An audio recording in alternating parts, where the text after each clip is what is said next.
Nazim breaking news है मांखे update करनालू त फैसल वावड़ा जा नामज़दगी कागज़ मंजूर थियण ख़िलाफ़ अपील ते ॿुधणी थी आहे। दरख़्वास्त गुज़ार कादिर मंदूक खैल जे वकील दलील ॾिना आहिनि। वफ़ाक़ी वज़ीर जी ॿिटी शहरियत रखण बाबति दस्तावेज़ इलेक्शन ट्रिब्यूनल में पेश कया विया। अहम ख़बर ताईं पहुचाई पिया। फैसल वावड़ा जा नामज़दगी कागज़ मंज़ूर थियण ख़िलाफ़ अपील ते ॿुधणी थी आहे।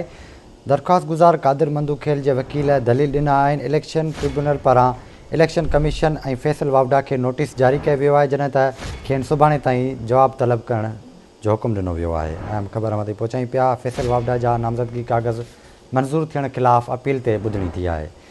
वधीक तफ़सील मालूम कंदासीं कराची मां मेहताब शरखां। जी मेहताब, वधीक छा तफ़सील आहिनि, आगाह कजो। जी बिल्कुल ॿुधाईंदा हलूं त फैसल वाडा जी नामज़दगी कागज़ मंज़ूर थियण ख़िलाफ़ अपील जी ॿुधणी जे दरख़्वास्त जो चवण आहे वकील दलील में चयो आहे वफ़ाक़ी वज़ीर जे ॿिटी शहर रखण बाबति दस्तावेज़ इलेक्शन ट्रिब्यूनल में पेश कया। इलेक्शन कमीशन में फैसल वाडा खे नोटिस जारी कया। सुभाणे ताईं इलेक्शन ट्रिब्यूनल पारां फैसल वाडा खे पेश करण जी वज़ाहत ॾियण जो हुकुम जारी करे छॾियो आहे। जी वॾी महिरबानी अवां जी मेहताब अपडेट करण लाइ।